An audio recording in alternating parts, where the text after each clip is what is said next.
ہمیں اس بات پہ فخر ہے کہ بحیثیت من حیث القوم ہم پاکستانی ہیں اور بعقیدہ ہم مسلمان ہیں. تو یہ دو بہت اہم ذمہ داریاں ہیں.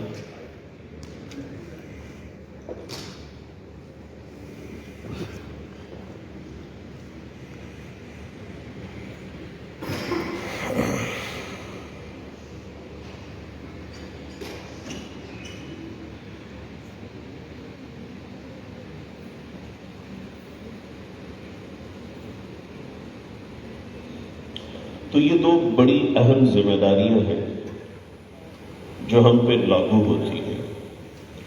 واحد قوم پاکستان ہے جس کے باشندے، جس کے شہری وہ دو طرح کی ذمہ داریوں میں مقید ہیں. سب سے اہم چیز جو ہم جس کو اپنے نزدیک اہمیت کا حامل سمجھتے ہیں وہ ہمارا دین ہے. اور یہ ملک خداداد یہ اسی جد و جہد کا نتیجہ ہے. یہ اس جد و جہد کا جو آج آپ یہاں تصاویر آویزہ دیکھ رہے ہیں، ان کے پیچھے جد و جہد تھی کہ ہمیں وہ ریاست چاہیے جس ریاست میں رنگ، نسل، ذات، زبان اور قوم قبیلے سے بالا تر ہو کے ہماری شناخت ہو. باقی اقوام بھی تھی، باقی مذاہب بھی تھے، لیکن ان مذاہب میں آپ کو گنجائش نہیں دی جاتی. باقی ممالک بھی ہیں، وہ آپ کو گنجائش نہیں دیتے. وہ اتنی گنجائش آپ کو نہیں فراہم کرتے کہ آپ کے عورتیں، آپ کے بچے، آپ کے بوڑھے وہ وہاں تک پہنچے کہ اس کے آنے کے بعد گولڈ میڈل دیا جائے اور پھر تالیاں بجائی جائیں. یہاں آنے کے لیے وہ وہیں پر بیٹھیں گے، فرسٹ رو میں نہیں، سیکنڈ میں نہیں، لاسٹ میں. تو پاکستانی قوم یہ جد و جہد پاکستان بنانے کے لیے اس لیے کر رہی تھی تاکہ وہ یہاں فرسٹ رو پہ لے کے آئیں اور یہاں آنے کے بعد انہیں یہاں لے کے آئیں اور پھر انہیں ایک گولڈ میڈل دیا جائے اور دنیا کو بتایا جائے کہ جو قوم متحد ہو جاتی ہے انہیں یکجانگی سے کوئی نہیں الگ کر سکتا. جو قوم ایک ہو جائے ان کا نغمہ ایک ہوتا ہے، ان کا درد ایک ہوتا ہے. ان کے آنکھوں سے آنسو ایک کے جاری ہو تو دوسروں کے بھی جاری ہوں گے. ان کے چہروں پہ مسکراہٹیں ایک کی ہو تو سب پہ آئیں گی. جن کا غم سب کا ہو، جن کی خوشیاں سب پہ ڈسٹریبیوٹ ہو، جو ایک قدم با قدم ہو کے چلتے ہو، جو بالکل شانہ بشانہ ہو کے چلتے ہو، ایسی قوم کو شکست کون دے سکتا ہے؟ ایسی قوم کا تو بچہ بھی سپاہی ہے، ایسی قوم کا تو بوڑھا بھی سپاہی ہے، ایسی قوم کے ریٹائرڈ لوگ بھی اس ملک کا اثاثہ اور سرمایہ ہیں. اور وہ کہتے بھی ہیں کہ ہماری ضرورت کبھی تمہیں پڑے تو ہمیں بھی بلا لینا. اس چمن کی ہریالی میں ہمارا بھی کردار ہے، اس چمن کی بحالی میں ہم نے بھی خون پسینہ دے کر اس چمن کو لہلہانے میں اپنا حصہ ڈالا ہے. بتاؤ آج اس آڈیٹوریم میں کون کون ہے جنہوں نے یہ عزم اور ارادہ مصمم کیا ہو، جن کے ارادے گرمیوں میں اور سردیوں میں اور تنہائیوں میں اور بھیڑ میں اور مجموعوں میں اور حالات اچھے برے میں اگر یہ تاثر دیے کہ اس پر میرا ضمیر اور میرا ارادہ وہ کچا نہیں ہوگا، وہ کمزور نہیں ہوگا، چاہے حالات کے تھپیڑے جتنے ہی سخت کیوں نہ ہو، میں نے جھیل کے برداشت کرنا ہے، میں نے اس کو جھیلنا ہے، میں نے اس کو برداشت کرنا ہے. اور اپنی قوم کے لیے میں نے ایک عزم، ایک فرد کا نہیں قوم کا. یاد رہے یہ آڈیٹوریم قوم کی ضامن ہے، یہ آڈیٹوریم قوم بنانے کا درسگاہ ہے، یہ انفرادی عمل نہیں ہے.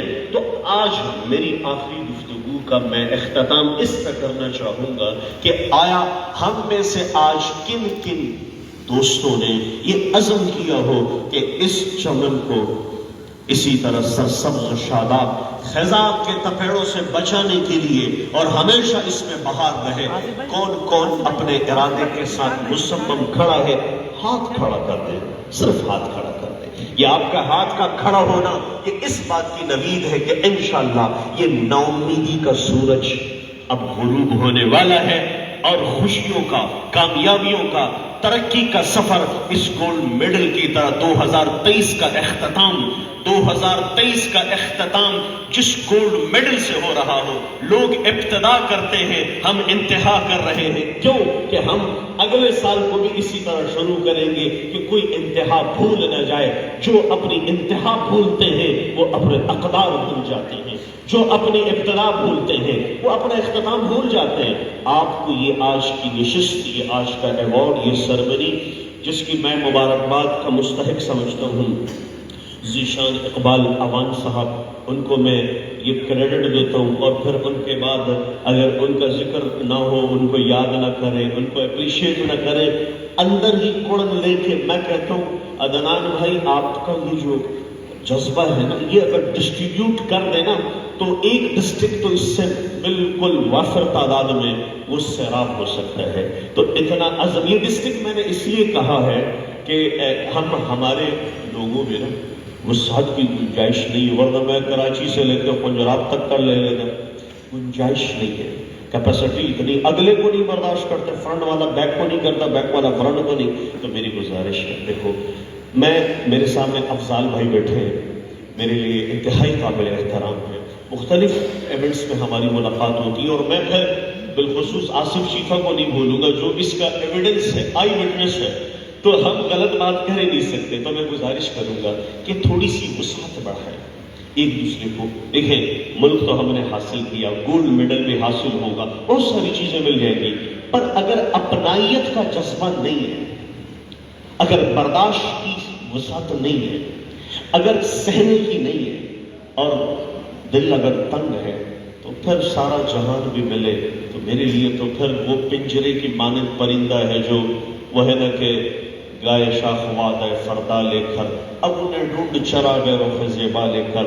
اب وہ ہے نا کہ صیاد نے چھوڑا بھی تو کیا، تاب پرواز نہیں، راہ چمن یاد نہیں. تو آپ سب سے میری گزارش ہے کہ اس ملک میں اگر آپ چاہتے ہیں کہ یہ آگے بڑھے، ہمارا سب سے پاسپورٹ سب سے ہلاری پرچم، تو یہ آپ کی منحصر ہے آپ کے اوپر.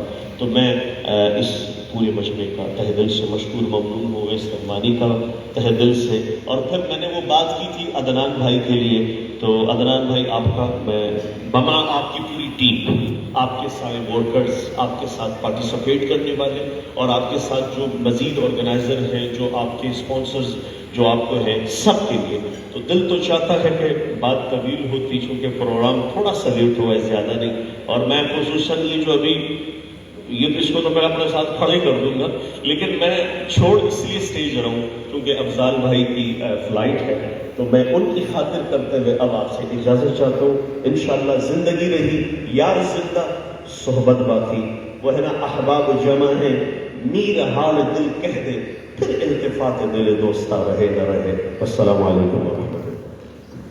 بہت بہت شکریہ.